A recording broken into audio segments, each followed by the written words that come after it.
Good morning, Africa. Good morning, Nigeria, and to the rest of the world. It's another beautiful morning, and yes, it's the conversation here on TOS Television Network. I'm Adesu Sui. And I am Merciful Ajinamo. All right, you already know, before we kickstart the show, we will be bringing you the quote of the day.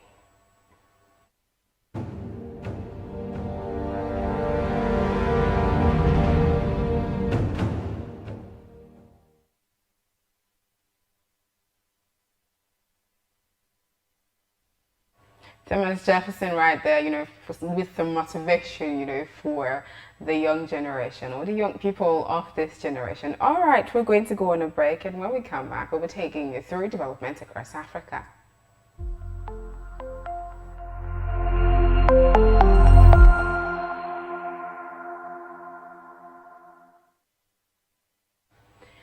Welcome back. It's about time we bring you, stories and happenings from across the African continent. We'll start with Tanzania. The president of Tanzania, John Magufuli, has died at the age of 61. Now, after some weeks of uncertainty over the health and whereabouts of President John Pombe Magufuli of Tanzania, Vice President Samia Suluhu Hassan, late yesterday, disclosed his demise.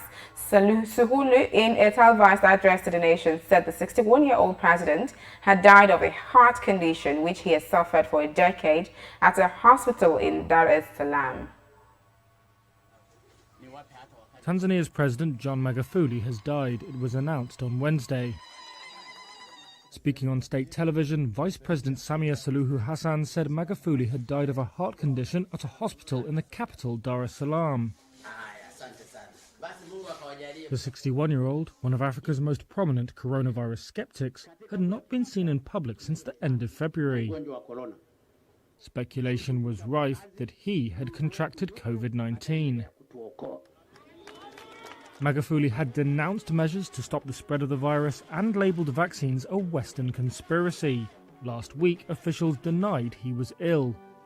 Government figures also said Magufuli was working normally and that citizens should ignore rumours from outside the country.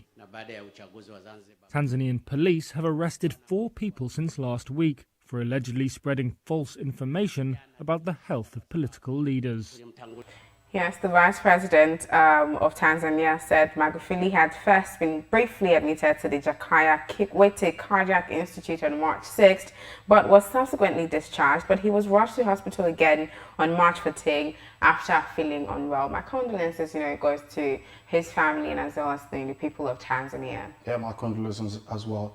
And we go on to Botswana, where Botswana started, repatriating about 300 Zimbabwean refugees who fled the country during the reign of late former President Robert Mugabe. A group of 48 refugees arrived in Zimbabwe's border town of Plumtree from Dokwe refugee camp in Botswana on Tuesday, despite concerns that they may face renewed persecution from the current administration. Another batch of returnees is expected back in the country before the end of the week. We don't want to bring a large group at one go, as we have to implement COVID-19 containment measures, said Botswana Director of Refugee Management and Welfare, Thurbo Letharge. Also, those who are being repatriated will be having a COVID-19 test certificate for those who would have tested positive. They will be held until it's safe for them to travel. As the government of Botswana, we committed to assisting the refugees as we believe that their best interest is served when they return to their homes, he added. It begs the question of, why did these people leave their homes in the first place, and then why are you sending them back? As they're going back to their homes, so there are measures that have been put in place to ensure that, they're comfortable. And, they're refugees, and so they left their country because of a crisis, war, trying to flee from something. And then if you're asking them to go back, are there measures that, it might not be the business of the country that's asking them to go back, but has their country, put measures in place to ensure that when they come back home, these people are comfortable, they're well taken care of, and, things just work for them. I hope they're not just sending them back into the same condition that they fled from. Exactly. All right, going over to Mozambique. Quite, some horrifying news coming from Mozambique this morning. Militants in Mozambique are beheading children. Now, Mozambican militants are beheading children, instilling fear in the north of the country, a British charity group reported on Tuesday. Save the Children, that's the charity group, says children as young as 11 years old have been targeted by the terrorist group. Without disclosing figures, Save the Children, which opened programs in Mozambique in 1986 at the height of the civil war, said in a statement that it recently spoke to displaced families who reported horrifying scenes of murder, grief, and the loss of a loved one. Now, here's a recount by one of the bereaved. That night, our village was attacked and houses were burned. When it all started, I was at home with my 4 children. We tried to escape to the woods, but they took my eldest son and beheaded him. We couldn't do anything because we will be killed too. One of the residents, was quoted to have said. Reports of attack on children seeking us to our core. Our staff have been brought to tears when hearing the stories of suffering told by mothers in displacement camps. The NGO quoted Chance Briggs, its country director, as saying, "This is very horrifying and sad at the same time." My reaction is why?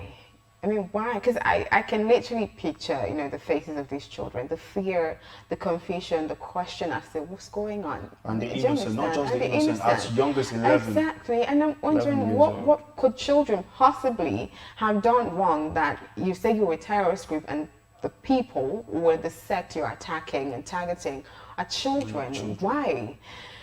We have a long way to go in Africa. It's very difficult. People should, come to the realization that if we're tackling a problem, we should go to the root cause and not involving innocent people. Children. Because every day we come to to the show and we talk about one abduction and everything, and the innocent people are being involved in this. Exactly. And that's very sad. It's annoying.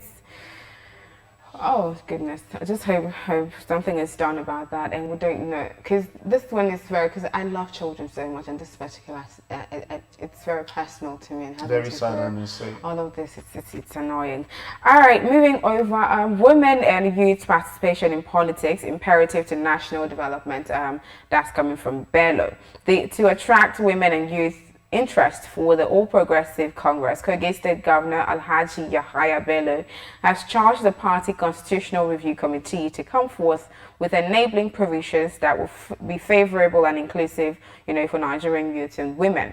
The governor stated this on Tuesday at the opening of the APC North Central Constitutional Review Town Hall meeting held in Lokoja, that's the Kogi State capital. Governor Bello stressed that recent events and demographic spreads indicated that the youths were ready to speak up and take up the mantle of leadership to participate directly in nation building. He also alluded that with nearly 80% of eligible and registered voters between the ages of 18 and 50 years, it is now clear that the youth have possessed a huge electoral advantage in their numbers, are possibly leveraged. He noted that a timely exercise in current amendment would take the party to greater heights than it was, hence the need for diligence, as the Constitution remained a grand norm of any democratic society. You see, we cannot wait to start seeing, young people take the front roles in politics, governance, and decision-making process. Like, we cannot wait. We've been talking about it for quite a while now. Yes. Young people should take up responsible positions. Yes, taking up position and also coming out in the numbers to actually, vote for young people as well. Do you understand? So not like, vote selling is usually very prominent among young people, and we hope that this time, maybe for the 2023 electoral processes across states and the presidential election, we have enough sensitization for young people to actually make them see why it is imperative and important for not just for them to take up position, but to get involved in the process as well. Yes, exactly, get involved in all of the process. All right, moving on. Sequel to the refusal of Emirates Airlines to fly out passengers from Nigeria, the Presidential Task Force on COVID-19 on Monday announced it will ban it from inbound and outbound flights. The ban is expected to take effect from midnight on Wednesday, and Emirates and KLM had in the past few weeks flown passengers into Nigeria but refused to fly passengers out owing to the new guidelines it introduced as part of measures to curb the spread of COVID-19. The Aviation Minister Hadi Sirikawa, speaking during the weekly briefing by the PTF on Monday, described the actions of the airline as discriminatory and devoid of scientific reasons. However, he noted that KLM has rescinded its decision on the guidelines for intending international passengers. Exactly, my point exactly. When I first heard that, the first thing that came to my mind was, why are they discriminating? Because I do understand if it was as though they were legitimately or really trying to, curb the spread of COVID-19, then you wouldn't fly passengers into the country. So if you're bringing passengers from other countries, because we know COVID-19 is in every country, every continent, right? Mm-hmm. So if you're bringing them into Nigeria and you're refusing to fly passengers from Nigeria into other countries stating COVID-19 as the reason, then there's a disparity somewhere, exactly. So I do understand, where the SGF's coming from. All right, speaking of COVID-19, it's about that time where we bring you COVID-19 updates from across Africa.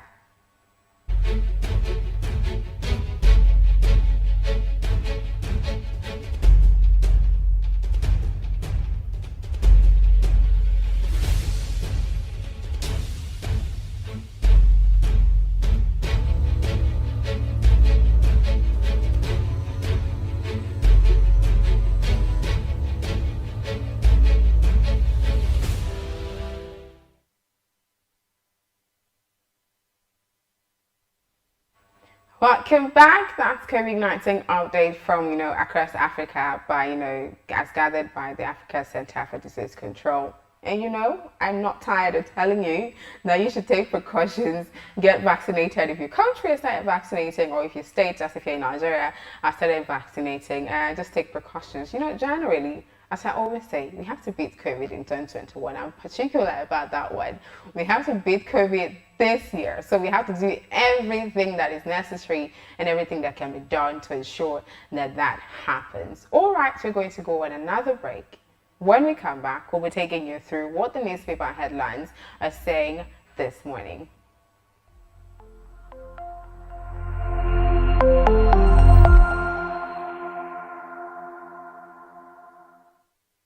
TOS TV Network mobile app is now available. You can now catch up on our breaking news, stream our programs live, watch out for the latest update on sports and politics as they unfold. You can also get notifications for our upcoming programs and events. All these on our TOS TV Network mobile app, available on Apple Store and Google Play Store. TOS TV News from Africa by Africans. Being a journalist means in-depth analysis that unravels hidden truths, that question the status quo and fact-checks government. These criminal elements hiding under the cloak of surveillance contractors are the APC elements. Do you have facts to prove that? Being a journalist means waking up every day with a burning desire for peace, equity, and justice for all citizens. We're being told that the choice you have is to take the lesser of two evils. It means patriotism via the prism of objectivity and accountability.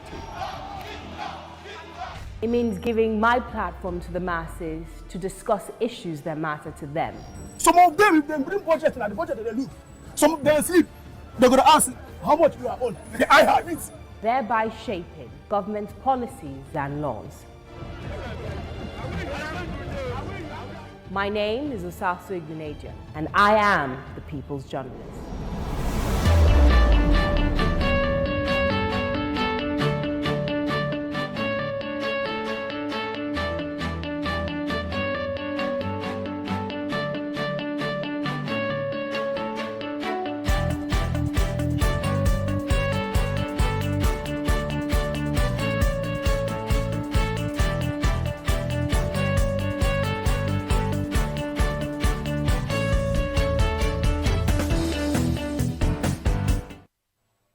Welcome back. It's still the conversation on your digital first Pan-African news network, TOS Television. And it's that moment where we bring you, what the newspaper headlines are saying. Most of the newspapers in Nigeria this morning. And we begin with Blueprint. And we begin from the very top where FEC, that's the FEC, approves $1.5 billion for repair of Port Harcourt refinery. And the rider under that says, OK's 8.6 billion naira for Enugu Onisha Road, 3.07 billion naira laboratory equipment for NCDC. And just side by side, still at the top, Olusanya others battle to succeed Agbaje as MD, CEO of GT Bank. That story can be found on page 24 of the blueprint. And just underneath that, we have Edo State Police nabbed pastor for anointing housewife's genitals. That can be found on page 5 of the blueprint. And just underneath the effects story, ICPC arrest ex-JAMB registrar Ojerinde over 900 million naira fraud. That particular story can be found on page 5 of the blueprint. I'll move on to the very gaping headline on this newspaper. Kwara hijab controversy. Tension as Muslim Christian leaders lock horns. And just right underneath, parents throw stones at one another. No wearing of hijab in our schools, says Christian leaders. Another writer says Muslim girls have right to wear hijab. KWSG insists. And the last writer there is let's avoid religious crisis. Sulu Gambari cautions. All that can be found on page 6 of the Blueprint newspaper. And just underneath the very picture of the day, that troops rescued 10 kidnapped at Kaduna Airport quarters. That can be found on page 13. And the writer says bandits killed 3 soldiers, 5 others in Zamfara state. And side by side is Emir of Benin Gwari's convoy attacked. That story can be found on page 15 of the Blueprint newspaper. Quite interesting headlines right there. I think I'd like to get a copy of the Blueprint newspaper. All right, moving away from the Blueprint to the national economy, starting from the very top. This one is replicated, from the Blueprint to the national economy as well. FEC, that's the Federal Executive Council, approves $1.5 billion for rehabilitation of Port Harcourt refinery. And then here's the governor of River State saying it's nothing to jubilate about. That's coming from Governor Nyesom Wike of River State. Now, the very gaping headline on the national economy says, cautious optimism as Nigeria discovers another gold deposit along Abuja-Nasarawa axis. I'm quite interested in what's going to happen with that one. And then underneath the picture of the day, rising inflation worrisome. That's coming from NECA. That story is on page 5 of the national economy. And then the last headline on the national economy says, court acquits ENI top management of fraud in Nigeria. And that one is on page 4 of the national economy.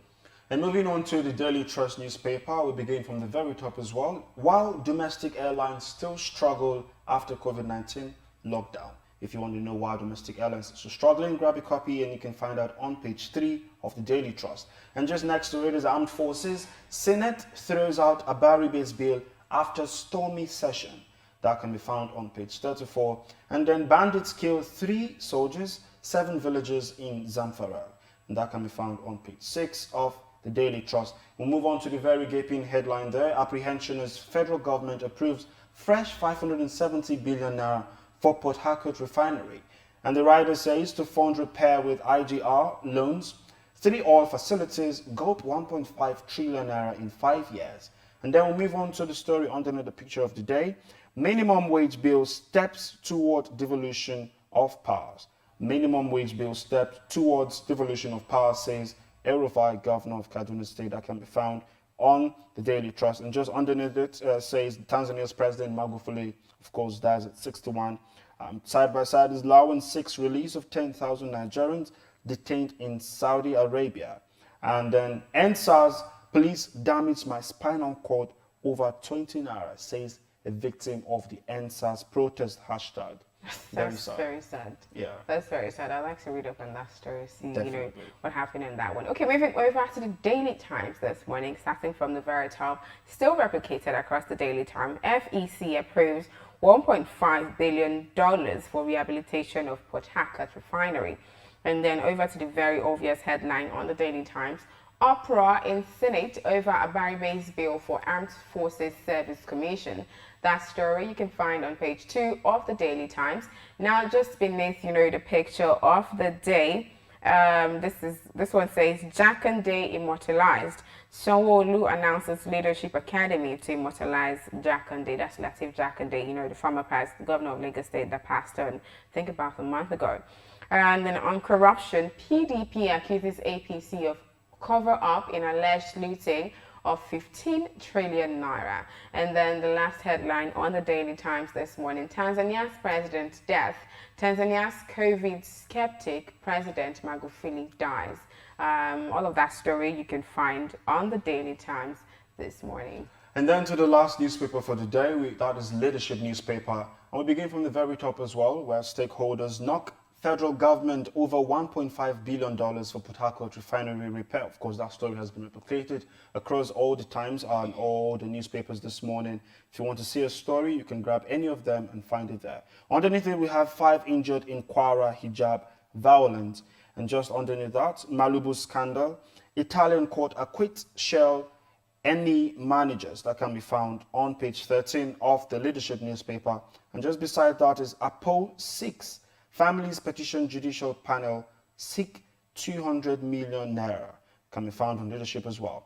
And on the very obvious headline on the newspaper is PDP panel reject zoning for 2023 presidency. And the writer says, asks party to throw a contest open for competent candidate, list reasons for party's loss in 2019. And then APC committee wants women youth participation spelled out in own constitution. All these stories can be found on page 4 of the Leadership. And then just side by side, the picture of the day is Tanzanian President John Magufuli dies of COVID-19. That can be found on page 4 of the Daily. And under that is reps to NSA stop issuing licenses for importation of explosives. That can be found on page 16 of the Leadership newspaper.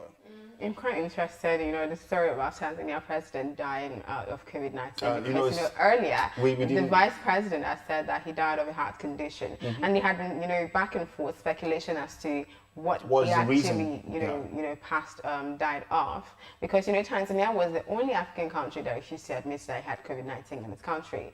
And it was as though, he said, the President Magufuli actually said, we don't have COVID in Tanzania. So it was open for travelers to come, to the country, do whatever you want to do, move about. They weren't even asked to wear face masks. And then they just threw caution in the wind and said, look, COVID is not in Tanzania, and if you guys are bringing your vaccinations, we don't want it. People were not, and then said, well, God is going to protect us. That's what we believe in. And then when they said, if you fall sick, just, take herbs and all of that, and you'll be fine. That's all it was. And then everyone, so it was like on the front burner, the world was talking about it. Why is Tanzania, they were not even given numbers. And initially, when COVID broke, they said they had 500 cases, and they said everybody got better, there was no COVID-19 and blah, blah, blah. And then now he fell ill. And I think before he fell ill, he has told people, okay, you can wear face masks, but that's it. No vaccination, nothing. And then so he fell ill, and then people were like, is it COVID? Are you sure it's not COVID? And all of that. And then it's taken out of the country, and then people were just skeptic.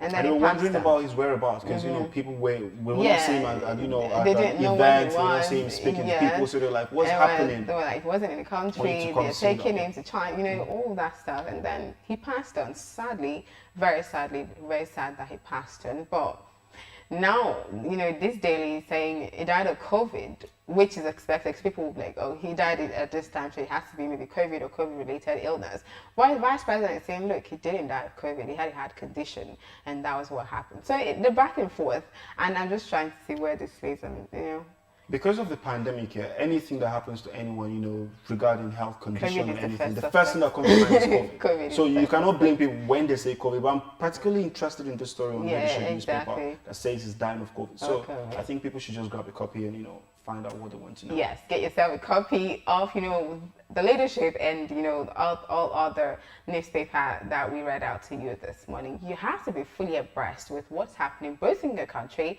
and, in the rest of Africa. You have to know. If you're African, you have to know. So get yourself a copy of, all of those dailies that were read out to you. And also you can check out our website at www.tostvnetwork.com, for all of those three. Also, check out our social media pages too, TOS TV Network on Facebook, Twitter, and Instagram. Just follow us, and then we'll bring you updates and happenings across Africa, from Nigeria and then, to the rest of the world as well.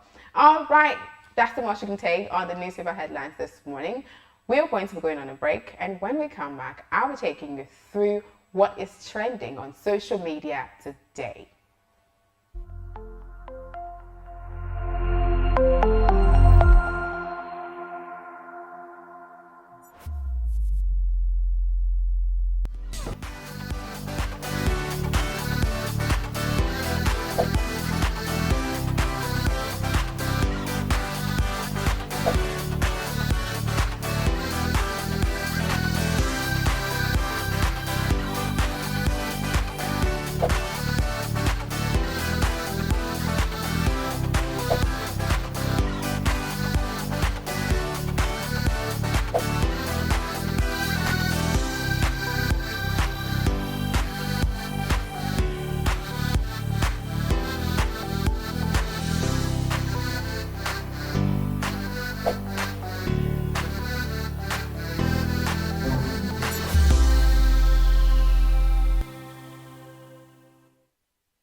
Welcome back. It's about that time where I take you through what is trending on social media. And guess what has been trending on social media for the last 24 hours?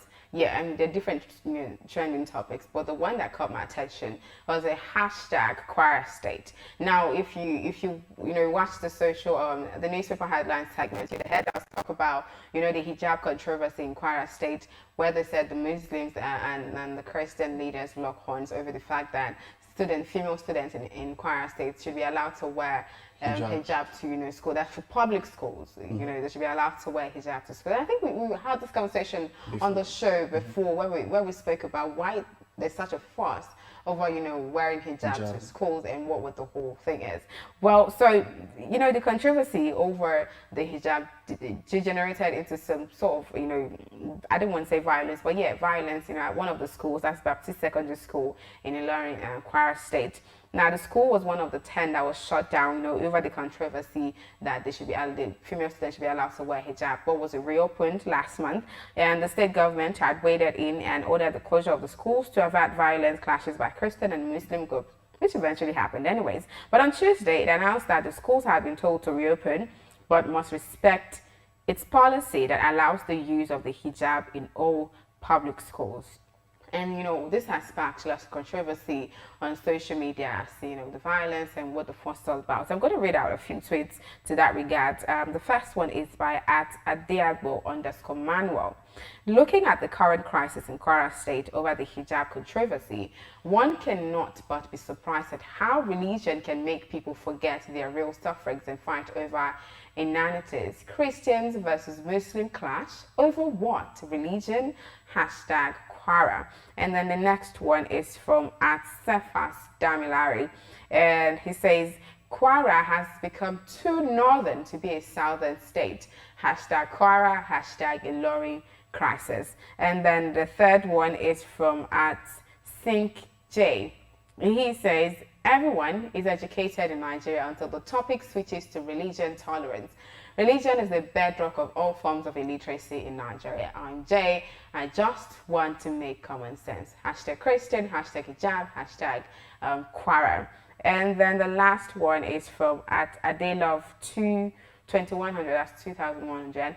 The government of Kwara State should find a lasting solution to this # Kwara. Now I want to know, Merciful. I know we've talked about this before. We haven't seen how this has generated into something that you wouldn't even think would happen. I think I saw one where they said parents were hurling rocks at each other, and then we saw the other where they said, was it 3 or 10 people were injured, in the clash? What is your reaction? How does that make you feel?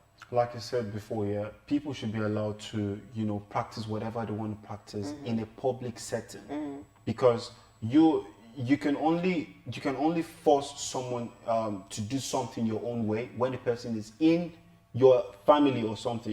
You can only have control of what people do when the person is tied to you, related to you, anything. But when people practice religion, practice any sort of tradition, they should be allowed to do that only in their comfort zone. Exactly. When you come to a public setting where different people, the demographic is quite open, there's a large scattered heterogeneous audience, male, female, Christian, Muslim, they should be allowed to do whatever they want to do. So if you're a Muslim and you want to wear the hijab, and your parents say, okay, wear the hijab, of course the Christian school should allow it. Exactly. It's not, they are not forcing other children to wear the hijab. So I don't know why the whole, There's no force about it, really. Where is it coming from? My point is, why are we mixing religion with education? We're talking about, having to educate people, female. We've been advocating for, more females in school, and then we're having to have schools shut down with the fact that the females are not allowed to wear head covering to school.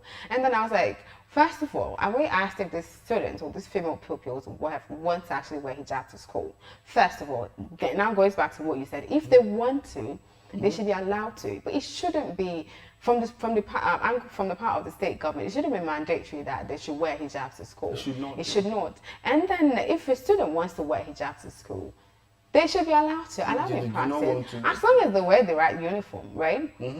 I think this issue of hijab across sectors. We talked about female wearing hijab to school, female wearing hijab, in the military, female wearing that. It's the back and forth. I just hope something is done, because it's appalling to hear that we're having to mix religion with education, and it's causing a fracas. Why would something as And whether we like it or not, it has like it has an effect to play on the children, Exactly. on their mental health. Exactly. Because you see people saying, oh, I don't want to go to school because someone may say, why you not wearing hijab, why you wearing hijab, kind It of begs thing. the question of people what is should more just be allowed important. to go to schools and just study and get back home. Exactly. It's What not is too more much. important? Educating these children or having to, for enforce, whatever law or I don't know what to call it, but I just hope the state government and this, school authorities come to some sort of, Balance and resolve all yeah, this. resolve it. It's nothing. There's no reason to have violent clashes over it. All right, that's the much we can take on the social media segment of the conversation. We're going to be going on a break, and this time we'll be coming back with the big story.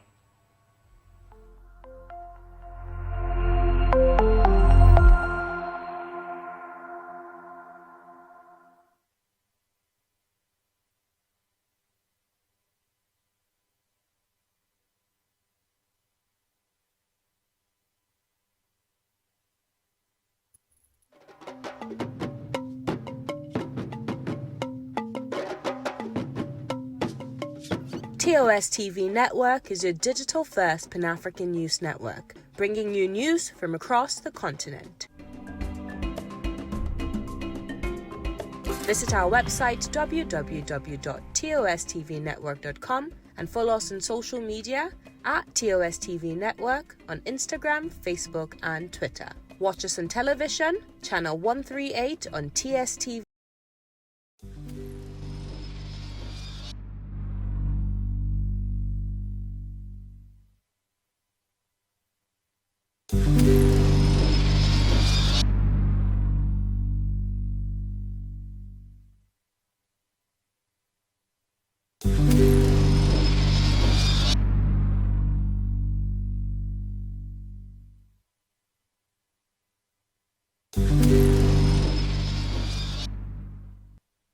You're welcome back. It's still the conversation on your digital first Pan-African news network, TOS Television. And of course, it's that time where we bring to you the main crux of the show. That is the big story. Today, we're talking about youth in politics. What next? In May 2018, Nigeria passed a new law which lowered the age limit for political, office holders from 35 to 30 years in the Senate, and 30 to 25 years in the House of Representatives and State House of Assembly. Now known as the Not Too Young to Run bill, the move was intended to reflect the changing demographics of Africa's most populous nation, Nigeria, and help usher in younger leaders. However, there have been a few examples of young people who have emerged as leaders, of the State House of Assembly in Nigeria, including retired Honorable Abok Nuhu Ayuba from Plateau State, retired Honorable Adebo Ogundoyin, retired Honorable Nasiru Magayai, and Honorable Yakubu Danladi. This is a move that we have projected, but it's a move in the right direction. But Nigeria must now recognize more broadly the importance of young people and provide them with the tools, knowledge, and skills to lead by including them in political decision making. To join the conversation this morning is Osaze Isesele, a broadcast journalist and a youth in governance advocate. You're welcome to the show, Osaze. Thank you very much. Good morning. Thank you very much. Yeah. First of all, what significant change has been made, since the Not Young to Run bill was, brought? Okay, first of all, I'd like to say that the job of the people who pushed the Not Too Young to Run bill, not to waste their efforts, they've done pretty much a very good job. First of all, trying to conceptualize the fact that we need young leaders in our polity. It's a right step in the direction. So I wouldn't say that no significant change has been made so far. But however, because now, like you rightly noted, we have some House of Assembly speakers who are young people, and of course it was because of that Not Too Young to Run bill that was passed into law that opened up that space. However, more work needs to be done. There still needs to be more involvement of young people in policy making, in decision making, in politics and governance.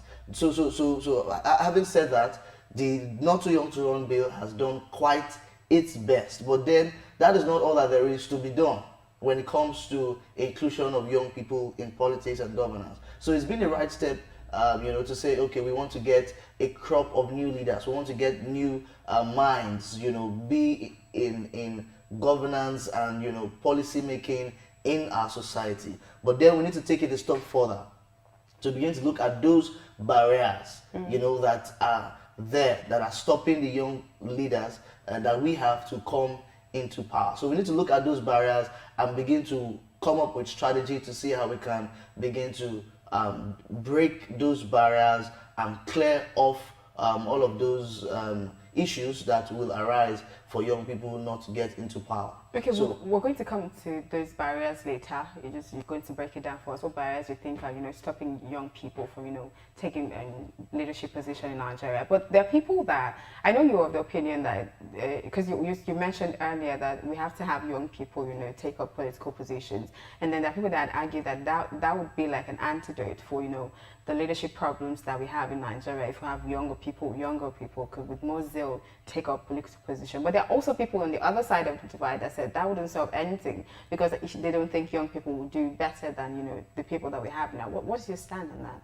You see, first of all, we need to understand that Nigeria is a makeup of young people. We're about over 200 and something million, and over 60% of that number, according to statistics, says that 60% of that number is young people. It means we should be talking around, say, about 100 and something million young people, making up the total of that number.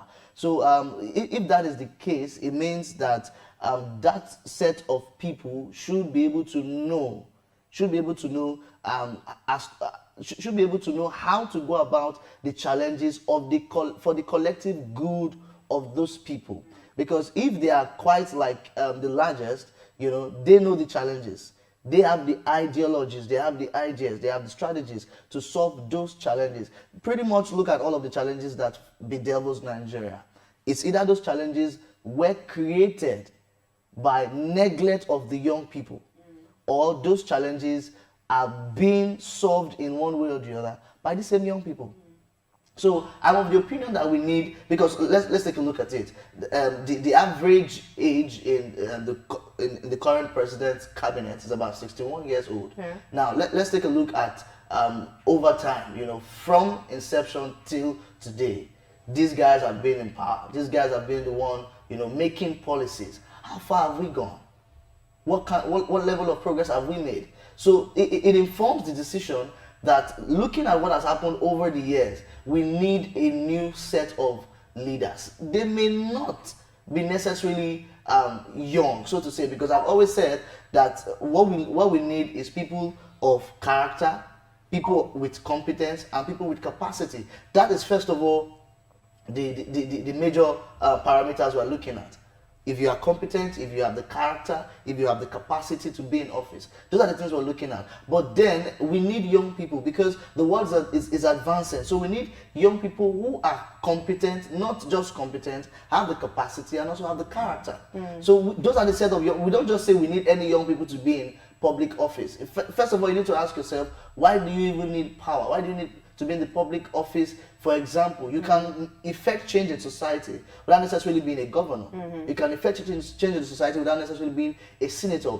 But there are certain things you will be able to drive. There are certain drivers of development you will be able to man when you are in political office. You need to now, first of all, ask yourself as a young person, why do I want to get into political office?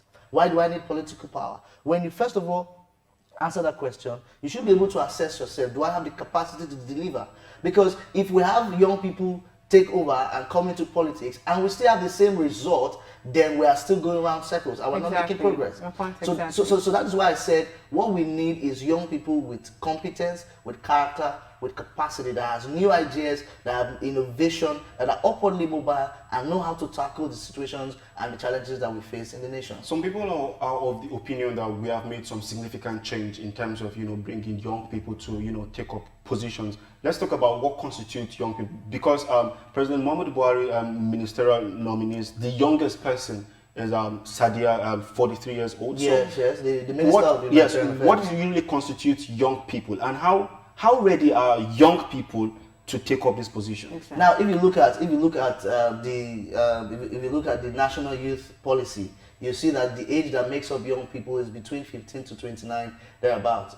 You know, but if you want to look at the general classification of youth, you'll be looking at maybe between 18 to 35. You know, but then in our national youth policy, you have 15 to 29. The general demographic segmentation, you have between 18 to 35. Now, if you want to go by any of these two parameters, you would agree with me that there's no young person in politics in Nigeria. Yes. Because if you take the cabinet of the president, for example, the least person's age there is about 41. If you look at the governors, the youngest should be around 47 or thereabout. You understand? So if you even go to the House of Assemblies, that is why I said that is the only area that the young people have been able to capture, and it is just in a very few states. You have Adebo Ogudoyi in Oyo State. You have the guy in Plateau. Just trickles here and there. Now, talking about that age, that is what the overview looks like. If you want to go by any of those segmentations I have just told you, there is practically no young person in government. And by the way, there is no way you can run a government without inclusion of young people, without inclusion of women. Yeah, sure. You get the point. Yes. So if we want to go by inclusive governance, we need to get to a point where we have it spread across all boards. We have everybody on the table making negotiations, making everything work, putting their hands on the table, you know, to ensure that we drive development. So that is on one side. If you now look at the other side that you mentioned, that do we also think that young people are ready? I would also tell you that the readiness of the young people also depends on the older leaders. How many older leaders are ready to take up a young person and mentor them? We have people who have been in politics, and governance for years. You know, some of them have been in the National Assembly for 20 years.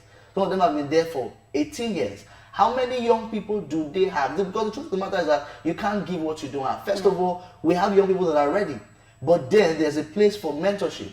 There's a place for passing on knowledge. There's a place for passing on skills. But when you don't have a blueprint of development, when you don't have a blueprint of how you are making citizen representation working, you have nothing to pass on. So first of all, we have young people who have the passion, who have the desire, first of all, an average Nigeria is bubbling with energy. Yes. An average young Nigeria is bubbling with energy. So some of these young people, they need that mentorship, they need that guidance. And that's why we must begin to think around. If you know you have interest in public office, you need to begin to seek knowledge. You need to begin to look for those tools that will arm you, because politics is different from business. Politics is different from entertainment. You know, so if you want to go into the political arena as a young person, you must begin to learn the ropes. But then we need to also have a system where people who have been in the business, who have been in politics and governance for a very long time, begin to pick young people and mentor them and train them. Okay, let's look at it this way. We are already looking at having more young people, you know, take political position, leadership position in Nigeria. But it's very clear that young people are too poor to actually run for political offices in Nigeria. And then we're looking towards the 2023, you know, elections. So what measures do you think should be put in place to ensure more youth participation in, you know, politics in Nigeria? Because I do know that even young people wouldn't vote for young people, you know, vying for power, because there's an issue of trust and all of that stuff. So looking at, you know, the monetary aspect and then the issue of trust, what measures should be put in place to ensure we have, you know, more youth participation? First, I would say get involved. We can't sing that enough. If you're a young person and you want to go into politics and you seek political power, there's no independent candidacy in Nigeria for now, as far as I know. You understand? So you need to get involved. You need to join a political party. You need to start from somewhere. You need to begin to influence your community. Now, politics is local. So if you're a young person and you want to go into politics, you must begin to think around doing local politics first.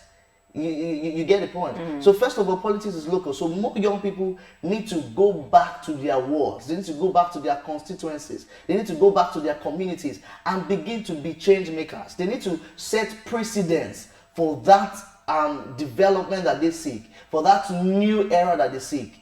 They need to begin to set that precedent. Because trust me, when you begin to get the confidence of your people, that's where it starts from. You know, I've had several discussions with people who have gone into politics, who have contested for positions and sought political power. And virtually all of them tells me the same story, that you do not need money to succeed in Nigerian politics. For real? And I believe them to an extent.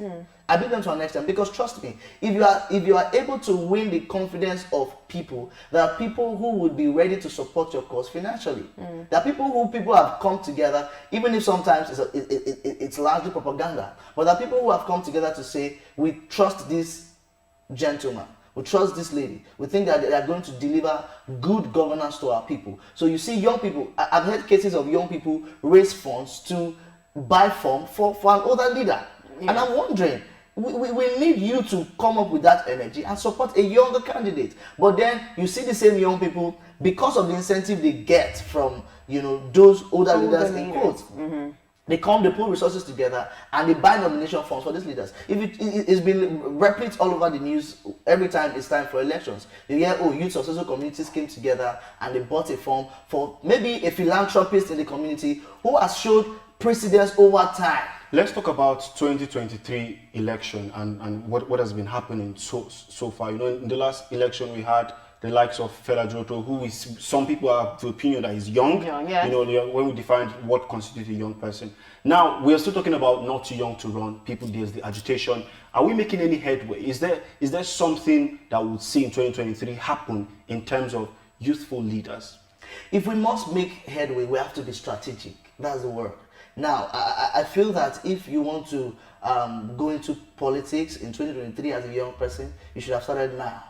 You have started getting closer to your people, because that is the essence of governance. We have a set of leaders who are not close to the people. We have a set of leaders who are very, very far. In fact, they are the farthest away from their people. So as a young person, you have to be strategic. You have to begin to leverage on those loopholes that have been created by the so-called leaders, permit my language. You have to, first of all, begin to look out for those gaps and begin to fill it. So like I said, government has been far away from the people. So as a young person, as young people, we need to begin to become strategic to say, how do we get good governance? How do we get development closer to our people? How do I volunteer my service, my time, my resources, my idea, my knowledge to the benefit of the people? Because largely, governance is about the people. It's about delivering development and good services to the people.